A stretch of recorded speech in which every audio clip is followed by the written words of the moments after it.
Hello again, welcome to Jackrabbit Journal. Tom NEMAN with Hank McCall, and Cal Poly, Hank, comes to Brookings, knocks off the Jackrabbits 38-31, and the Jacks thankfully will not see another triple option offense in the Missouri Valley. So can you kind of brush this game off as an anomaly, or are there some issues with the Jackrabbit defense right now? One could brush this off as an anomaly, but I'm not going to be able to do that. Just based on the body of work so far in 2016 for this defensive unit, there are clear and obvious signs that there are a number of issues with this unit. They won't be able to go back and say, if we just would have tackled better, they wouldn't have put up 600 yards on us. Or if we would have just gotten lined up and been ready to go pre-snap, they wouldn't have gotten 600 yards and beat us. No, there are a number of issues that these guys need to address really over the next week, and I think it starts with going back to the basics, refocusing, and really just coming together as a group to figure out what type of defense do we need to be, and certainly what type of defense do we want to be in order for us to be successful in the Missouri Valley Football Conference. There is hope. Cal Poly, meanwhile, is now the national rushing leader with 440 yards on the ground against the Jackrabbits. The SDSU calling card is do your job, do your 111. But the Jacks got away from that against an offense that can take advantage of just one guy being out of position. And we asked Clint Brown if his guys were thinking about making plays instead of making plays. I think that maybe in the second half there was too much thinking, too much what if he pulls the ball, what if he does this, instead of just, hey, I got to continue to lock in on this is what I need to do. We talked about that pregame. You have to continually be satisfied with it. You're going to have to do the same thing every snap for 4 quarters. You can't deviate off of that, whether you're covering a guy or jamming the tackle down or you're reading the full. It doesn't matter. You have to be locked into just that is my job, and that's what I have to do for 4 quarters. Well, we will break this down a little bit later when we go to the board, some of the Cal Poly option offense. But I think you agree with Coach Brown that the Jacks need to stop worrying about maybe what the other team is doing to them and just get back to the basics of playing defense. Absolutely. Get back to the basics, guys. Perhaps they maybe should have done that last week in their preparation for Cal Poly. But let's face it, the Mustangs run an unorthodox offensive scheme for today's day and age, I guess you could say. And so what do I mean by get back to the basics and perhaps how they should have looked at things last week? Hey, guys, get lined up, read your keys, get off a block, and make a tackle. And that's really what football on the defensive side comes down to. Every once in a while, the ball's going to come your way. Got a chance to make a play. Got to be able to do that as well. They will work on that in the coming weeks. So one guy who did his job defensively for the Jacks, Jesse BOBBIT, 16 tackles. And the Jackrabbit offense was good in this game. We overlooked that. Taryn Christian banged up a little bit, throws for 3 more touchdowns. 9 catches, 3 touchdowns for Jake Wieneke. Sets a new SDSU record for receiving touchdowns with 35 already in his career. All right, when we come back, Coach Stiegelmeyer with the big plays of the first half against Cal Poly. Jackrabbit Journal on Midco Sports Network is presented by Sanford Orthopedics and Sports Medicine, Dakota Land Honda, and Service First Federal Credit Union.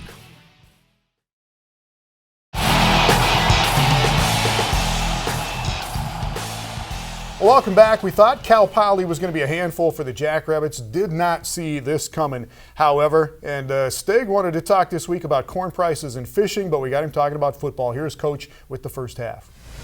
All right, Coach. Cal Poly's a good team. I know you didn't overlook these guys. I know your defense worked its butts off preparing for this triple option, but what happened on Saturday when they got on the field? Well, we never stopped any phase of the option, and then honestly, when we did have a chance and it was 3rd down, we let them complete passes that were way too easy. And so some panic involved, a little bit of scheme stuff involved. If one guy doesn't do his job against the option, it's a big play, and consequently they had a number of big plays. And you preach that all the time, just do your 111th, do your job, and that there was a little bit of trying to do maybe 2 jobs at once at times. Yeah, I don't know about 2 jobs. I think it's just do your job full speed and see what happens. And we needed to do that. Now, the speed of the game was so different than a scout team. I mean, it's unbelievable. But again, you get used to that and have to respond. All right, Cal Poly's going to be a good team this year. We knew that coming in. But let's get into the first half here. And your running game, Brady Mangarelli rips off a 27-yard run here early on. We do okay run-wise. It's kind of like Dr. Jekyll, Mr. Hyde. We get some really good plays, and then we'll have some one-yard lost plays. We need to block better at the point of attack, be more physical. And here we called what we thought was, an advantage. They did not adjust to unbalanced, and consequently hurt our quarterback, which is part of the game. You make calls. Glad Zach Lujan is on our team, because when he comes in, we really don't lose a lot. Yeah, Zach comes in, hits Wieneke here for a record-setting touchdown. Yeah, and Zach is a calming force when he comes in, whereas another backup quarterback in some other program maybe, oh no, what are we going to do? And Zach prepares as hard as everybody. All right, Wieneke making plays, up 7-0, and then start on the option here. And what are we talking about defensively? How does this guy get outside? Well, we have two. They arc block with two guys. We get two guys outside him, and they run by him. You have to set the edge there. We had to defend it inside. So if you set the edge and he runs out there, tackle him. Right here they get to the pitch player, and the pitch player's got to take care of pitch. You can see a number of guys inside the play. He just buys some time. And what is it going to be? A 4-yard gain, a 3-yard gain? A lot better than a touchdown. In this case, we did that twice in the first half. Did a much better job in the second half. All right, that one goes for 35 yards, ties it up 7-7 in the first quarter here. And then Taryn Christian back at quarterback, Dallas Goddard going to work. Yeah, really. Dallas makes so many special plays. Jake makes so many special plays. We've got a good offense. We're doing a nice job. Offensively, you're pretty happy with what went on in this game. I was. Right? I thought we won against their defense. I know we won, and I thought our special teams played phenomenal. We just didn't play. We didn't stop them on defense in any phase. All right, this is the end of that drive. Switch it around in the second quarter. Chase Vinatieri good again from 30 yards, and the Jacks up 10-7 early on in the second quarter. And another Cal Poly drive coming here. This is on a 3rd and 11. Yeah, this is totally unacceptable. What are they going to do? They're going to throw the ball. Play action, nobody buys on that. All you have to be is on the upfield shoulder on that guy and knock the ball down or intercept it. And we get caught flat-footed when he runs by us. It's like, did we practice? They're going to get you on these types of things. We practiced that. They blocked it differently than we practiced it. They loaded the DN, but we can't. When you see this a number of times in the game, we can't overrun the ball on the sidelines. You have to usher them out of the side. Here they get to the pitch player. He's got to play the pitch. You can see the inside guy coming late. He should have been tackling the quarterback for a 2, 3, 4-yard gain. All right, Cal Poly in the lead after that touchdown, 14-10. And then they go on a 16-play drive here and eat up 8 minutes at the end of the first half. And Graves, he's a good thrower. He threw it 11 times, completed 9 passes. He's a really good thrower, along with being a really good runner. Yeah, he's a poised guy. He's been around the block. I think he transferred from Air Force. He's a good football player. Here, set the anchor there. Don't go inside the block. Set the anchor. Make the ball go inside when it's pitched, and give our team a chance to defend the option. All right, another 3rd and 11 here, and they get 11 yards.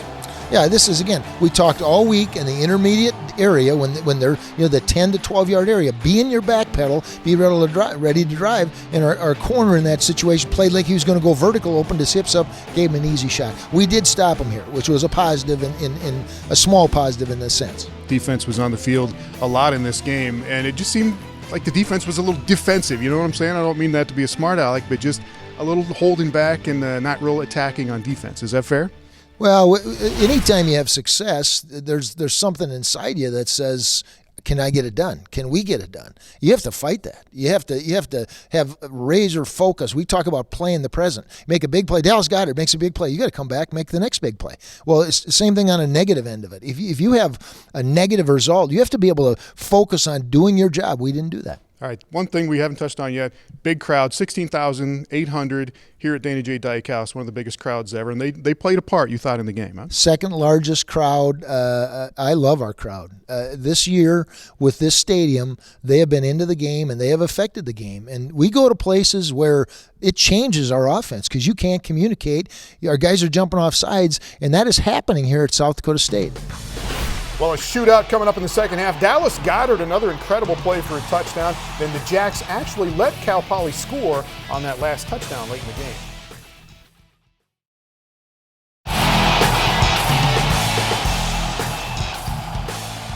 Welcome back. It is a 17-10 Cal Poly lead at halftime. Back to Brookings and the second half with Coach Stig.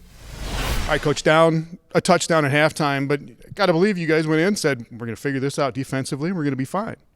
We did, and our defensive coaches worked on some things, and I really feel that we shored up the pitch a lot better than we did in the first half. We did some things inside to try to help out on the dive, hurt us on the trap. You win some, you lose some. But yeah, I thought we worked our tail off. We just needed to stop them, gain some confidence. Yeah, got into a we'll score, you score kind of thing here late in the ball game. Let's get to the third quarter here, and this was a good quarter for the Jackrabbits. They fumble. Shane Gottlob, good to see him back, causes a fumble. Christian Benaziak gets on it. Yeah, it's really good to have Shane back. He's a senior. He's worked tremendously hard. He's a captain, a great leader, and he got 20 reps, but there are 20 good reps. This is on 3rd and 25, and you guys pick it up here on a grab by Jake. Yeah, that's it shouldn't happen. That should not happen. If I'm a defensive coach, which I am, that would really irritate me. But again, you're throwing the ball to a really special player, just like in this situation. I don't know how you defend that. As long as he is, as well as he can jump, and he goes up just at the right time, so you really don't have a chance as a corner. Yeah, they've got some pretty tall corners. Their corners were 6'1", and Wieneke goes right up over him for 3 touchdowns again in this game. Tie game at 17-all here, and then here's one time where their quarterback, Daniel Graves, turned it up and kept it himself. Yeah, and again, we're going to slow it down, but you have to stay inside the load or beat the lineman and get to the line of scrimmage, and our one linebacker did not do that. He got pushed by the quarterback, and consequently, that kid can cut on a dime. This is unacceptable again. It's just be on the upfield shoulder, give yourself a chance, and that's a touchdown, but it's discouraging to have those guys pass for a passing touchdown when they're a running team. All right, this is the ensuing kickoff. After Cal Poly goes up 24-17, Brady Mingarelli takes it back 48 yards. Brady did a phenomenal job in all phases of the game. He never gives you anything, but he always gives you 100%, I should say, and really energized us with that type of play. Next play is Taryn Christian to Dallas Goddard, and this is another play that kind of getting used to Dallas Goddard making. Well, again, if you watch this thing, you see an example of the type of things he can do. First of all, Taryn does an unbelievable job of putting it right in there, and then he is so strong, has great hands. Did use 2 hands on that one, so I was excited about that, and I like it. I like him being excited and getting the crowd into it because we need the crowd. All right, tied up at 24 apiece, and then this is Cal Poly's next drive. We have a guy that is too wide. He has to take the first thing off the edge, and then we have a safety run right by it, running to an area. Ideally, he would have seen it, but it was really the guy on the line of scrimmage. That could have been a 2-yard gain instead it was a 70-some touchdown run. And again, not only does it give them points, it just crushes your spirit. All right, keep trading scores here after Cal Poly goes up 31-24. Christian to Dallas Goddard, another great catch, coming back to get the football. Yeah, very similar play. We got a 3-by-1 set, so you're going to get, most of the time, you're going to get one-on-one coverage. They chose to press him, and he makes the big catch. This is a really good play by Brady. Good blocking out front by Charlie Harmon, some other guys, but Brady gets that first down on his own, and that's the type of kid he is. All right, 2 plays after that play, Taryn Christian again to Jake Wieneke for 3rd touchdown connection of the game, or 3rd for Jake anyway. He's got 9 catches in this game. 8 touchdowns already on the season. Yeah, great design really on that thing. A rollout pass, we hadn't done that this year, and really wanted to try to get the ball to Dallas in the flat, and they jumped him, and so consequently Jake was open behind him. Game tied at 31, and then this is the killer drive where they go for 7 minutes with the football. That's a 3rd and 5 right there. They pick it up, get into another 3rd and 5 here on the next play. Yeah, the last one, make them throw the fade. Make them throw the fade. They don't want to do that. There, grab cloth. Just grab cloth. That's 15, 20 yards he got by not grabbing cloth and holding on to him. Again, those are fundamental things we practice literally every day, that when you have static in your head, you don't get it done. This is a hard play. Based on what we changed on our defense in the second half, that's a hard play, trap. And our Mike Backer has to see the gap open up and hit it hard, and he misplayed that one. And then there's under 3 minutes to go here. You let him score here. We did. Yeah, we did. And we felt that at that point, to use our 2-minute offense, they were going to get some points probably unless we held them and blocked the field goal. And so the odds were, based on how they'd run the offense, let them score. Now here, we had 2 bad first plays in 2 minutes. Give us a chance, Taryn. And that was covered. Throw it over his head, throw it higher, throw it out of bounds, give us a chance, and we didn't. All right. We knew Cal Poly was going to be good. We knew they were going to run the football, but never, ever saw the outcome being this. Did you? 440 yards rushing? No way. And the final score, yeah. Yeah, no, there's no way I thought that would happen. But again, when you get a team that gets on a roll, and they're better than they really are, and when you get a team that's on their heels, they're much worse, or they don't believe in themselves, and it tends to snowball. And that's a huge lesson for our football team. All right. And you concerned a little bit about the psyche more than the physical ability of your defense. Without a doubt. Without a doubt. You know, you can't here. We say in our Mad Manual in the Jackrabbit way, we say team first, which means I'm going to give to my teammates, but the next thing is belief. Belief is paramount on having success, and we need to have belief. And yes, I think we all believe it's going to get better as we go on here. Up next, a little more insight on how the Cal Poly offense was one step ahead on Saturday when we go to the board.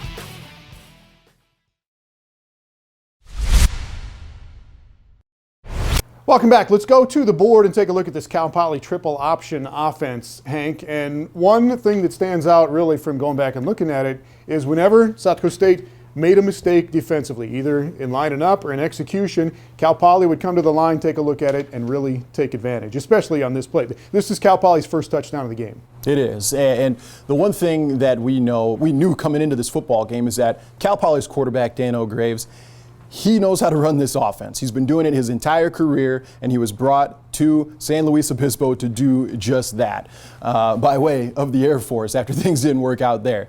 So when he came to the line of scrimmage pretty much on every single down, and he's going to take a look at the defensive front as to what SDSU was showing him. And on this particular play, when he walked up to the line of scrimmage, he said, oh, we've got numbers on the right side of the field. Why do we have numbers on the right side of the field? Well, because for some reason, whether it was called on the sideline or whether it was an alignment and assignment mistake by SDSU, you've got two cornerbacks over here on the left-hand side. So the defense is overloaded on the offense's left-hand side, in my opinion, unnecessarily. So at the start of this play, Dan Graves says, okay, simple math, guys. We're going to the right. Whether or not he made that adjustment at the line of scrimmage, it's tough to say, but that's where they went. But what I can almost guarantee you is at pre-snap, he decided this ball's not going to him. Yeah. Because I know once this thing shakes out, once I snap the ball, eventually I'm going to have a 2-on-1 situation on the right side of the field. All right, starts out the fullback pro throw, who's been very good. On the dive, they don't give it to him. Jesse BOBBIT does his job. That's his assignment as the fullback. So there's nothing there. Quarterback comes out. This wing starts flying out. This guy's coming around. And then what happens? Right. So this is our pitch man on this play. And what we have over here essentially is lead option. This slot back, he's gonna lead up the field, and he's actually gonna take the safety out of this play. He's going to kick him out. Safety does his job of trying to turn that thing back in as best he can, probably realizing, oh no, we're in trouble as far as numbers are concerned. But here we are. We've got an outside linebacker, a young outside linebacker, who's in a very difficult spot basically in the open field. And his job coming down here with Dan Graves moving down the line of scrimmage, his job is to slow play Dan Graves, to try and make number 7, this quarterback, make a more hesitant decision, or at least just slow down his decision. Well, a seasoned quarterback like this, he sees this, who is the pitch man. His assignment absolutely has to be this man because, quite frankly, there's nobody else. So he has to take care of him. But you look at this board right now, you're saying, well, who's got the quarterback? Well, that's the problem with this numbers situation. There's a 2-on-1 situation, and anytime the offense has that, they certainly have an advantage. So this is a simple read for the quarterback to pitch the ball out to the pitch man, and all it takes is a false step or two, folks. In this league, at this level, these guys are too fast. 1 or 2 false steps will cost you a 60-yard touchdown. And basically, they ran this play for their second touchdown, kind of the same thing. It was a different formation, but the same principle, and this is what Clint Brown was talking about, is we got caught here worrying about if the quarterback does turn it up here, who's helping from the inside, and they got caught in that a lot. In this instance, he was worrying appropriately because whether or not he knew it or not, there wasn't anybody to take this quarterback. They were in trouble. They were beat on this play, regardless of what this linebacker did, regardless of what this safety did at this point in the game. It was going to take a special play in order for them to have a chance on this one. And then they had their throwing touchdown was this wing just coming out. Jax missed him in coverage, so that was a mistake there, just a physical mistake. And then the other touchdown was Jax just ran by the fullback going 76 yards. Jax let him score on the last touchdown. But there's just so much in that offense for these guys to worry about, and they worried about it. Oh, absolutely. And there was a lot for them to take in preparation for this game, for sure. This is a unique look. It's not an offense that you're going to see more than once in a season, typically. And so you prepare extra hard. You cram in a bunch of cerebral, different types of tendencies and different adjustments to your base defense. And a lot of times that can create a lot of confusion and create a lot of hesitancy, especially for young players. All right, everybody's glad to see these guys go back to California. Good luck, Cal Poly, the rest of the way. All right, when we come back, up next, what's it going to take for the Jackrabbits the rest of the way? And Stig talking about a couple of defensive starters out right now, if and when we will see them back. Jackrabbit Journal on Midco Sports Network is presented by Sanford Orthopedics and Sports Medicine, Dakota Land Honda, and Service First Federal Credit Union.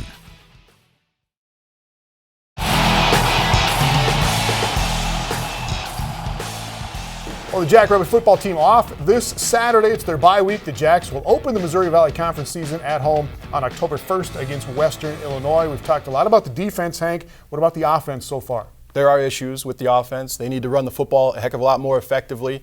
That'll really help the entire unit establish more of a rhythm as a group. They've struggled to do that so far. All right, Terran Christian is tied for the FCS lead right now in touchdown passes through 3 games with 10. He could use a couple of weeks off, or at least a week off here to heal up. Starting defensive end Jared Bloom and safety Nick Mears hopefully will also be back soon as well. Ideally, with the bye week, Jared will be back. Jared had a surgery. Mears is getting closer. Ideally, they'll both be back. All right, lastly, Hank, there was a stretch in 2013 when the Jacks lost at Nebraska, lost their first 2 conference games at home, gave up a ton of yards in that stretch. They then won 5 of the next 6 to qualify for the playoffs. Just saying, there's hope. We'll see you next week.